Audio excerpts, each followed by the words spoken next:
Hey everyone, welcome back to my channel. Thank you guys so much for joining me in today's video. So today I'm going to be doing my nails. I'm going to take you guys through the entire process from start to finish of me doing my nails, the whole soak off process. I used to do the whole foils and that would take just too long, and my nail file broke, so I used to take down the bulk of my nails quite a bit and then soak it off with foils.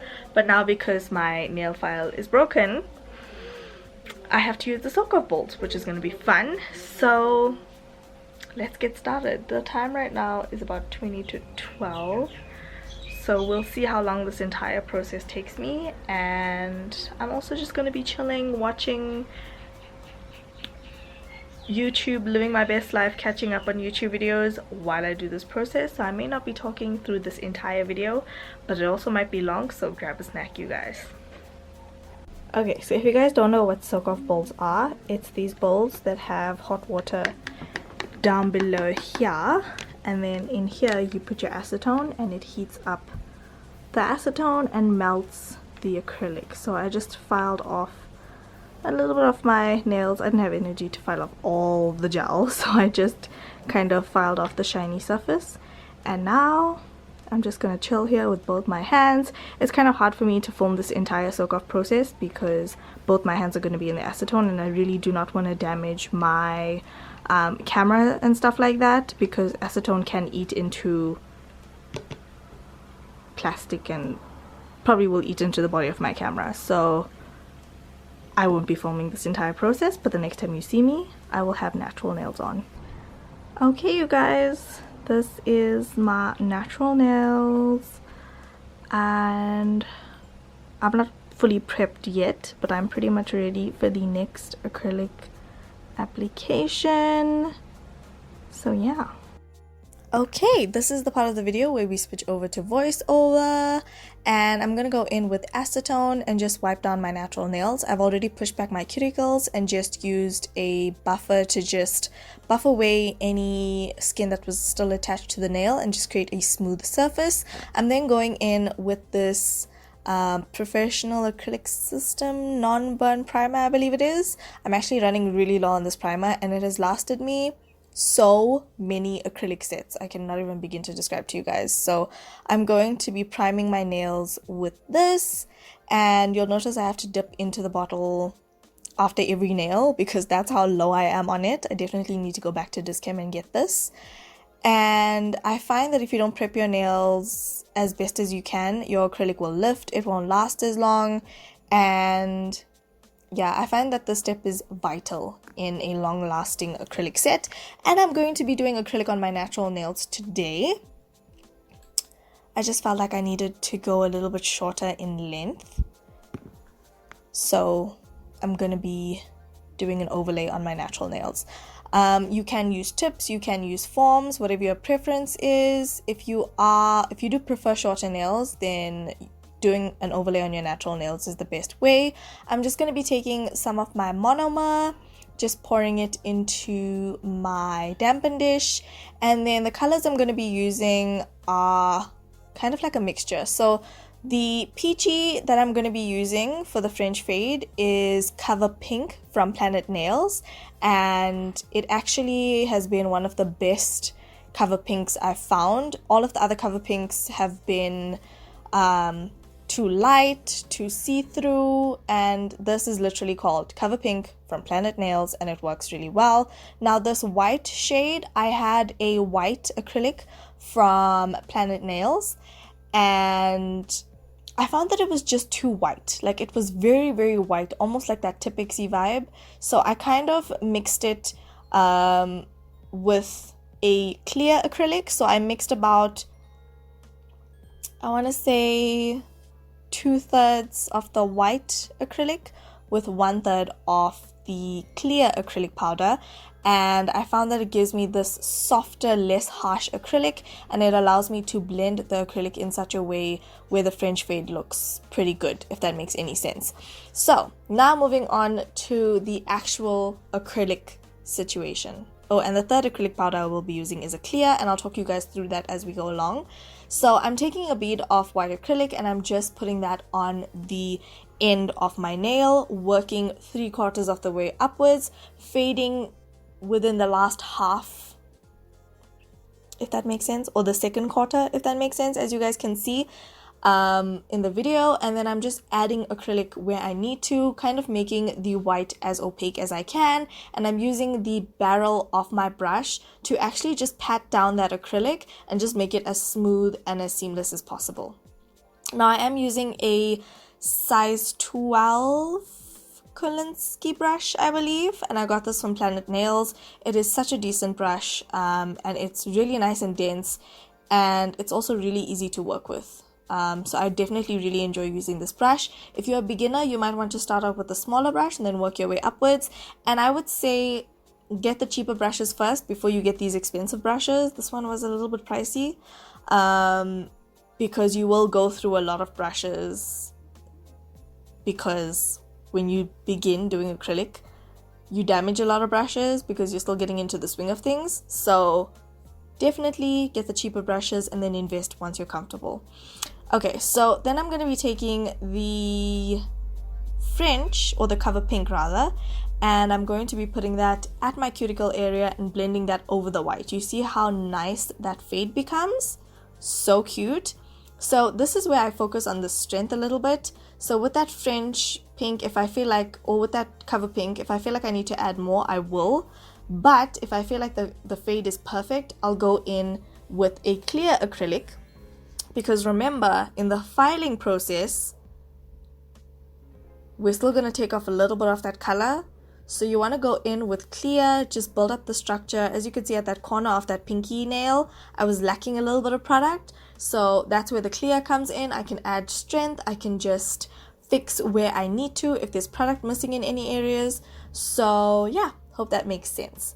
Next, I'm going to go onto the ring finger. Now, I didn't include the entire ring finger in this video because for most of the part, or most of me doing the ring finger, I was actually out of frame. So I thought I'd include this step right here where I actually pinch the nails. And you've got to do this where the acrylic is not wet anymore, but it's still sort of slightly movable. If you don't know how to pinch or when to pinch, then rather not, because I feel like knowing when to pinch comes with experience in acrylic. And the reason why I like to do this is because my natural nails do have quite a bit of a curve. So in order to just encourage that curve a little bit more, I just like to pinch my nails. And I find that I just like how pinched nail looks, you know. So next we're going to move on to the middle finger. And I'm going to try my best to explain this whole process as much as possible.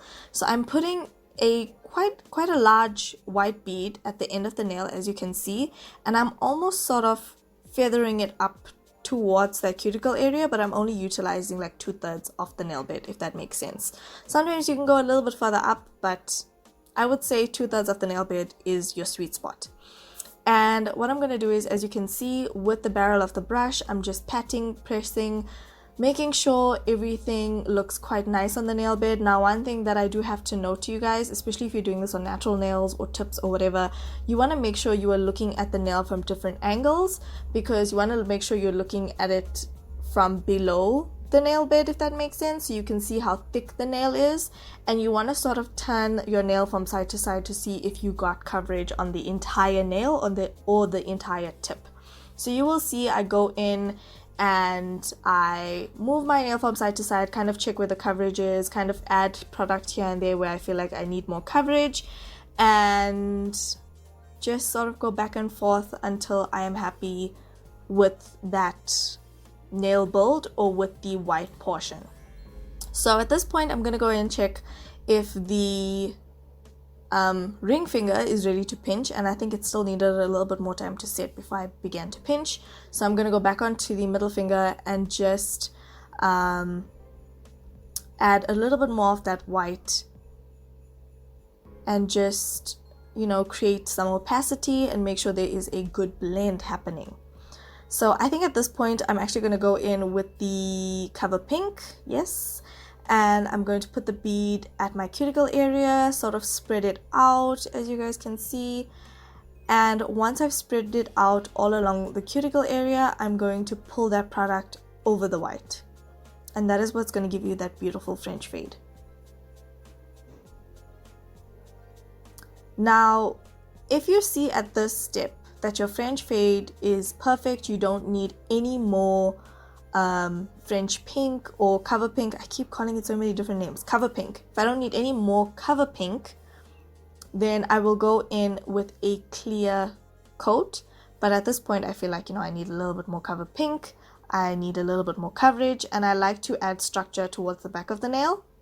So the cover pink is helping me create that French fade, and I'm also going a little bit thicker with my bead to just create that apex towards the back of the nail, and that is basically the stress point of your nail. So you want to make sure you have the apex sorted.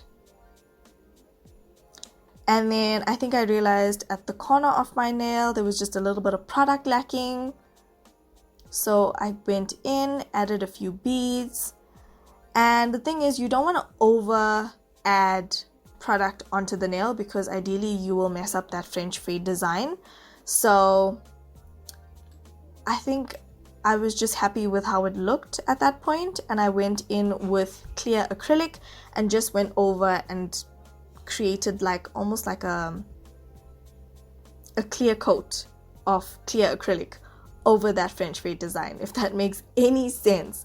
So I hope the way I'm explaining it makes sense to you guys. Obviously, seeing it and actually looking at what I'm doing will help a lot because I'm a very practical person. Like, me seeing and watching allows me to learn better and actually see what's happening, and so I can replicate that. So I really hope it helps you guys. As you guys can see, I am doing the pointer finger in fast motion because we don't want this video to be like 5 hours long.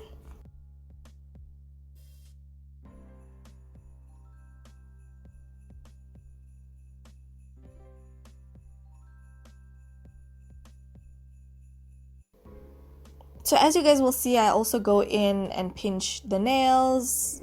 It's just my personal preference. Not everybody likes a really nice pinched nail. I just prefer it, and I find that it adds strength to the actual nail.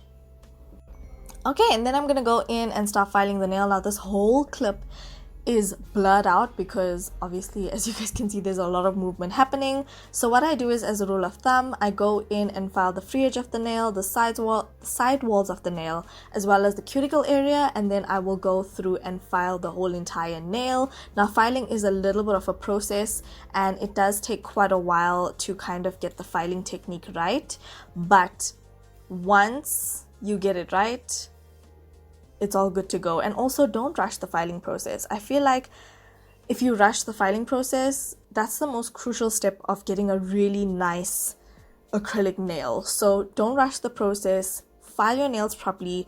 Don't rush, because you can also cut your cuticles, and just take your time.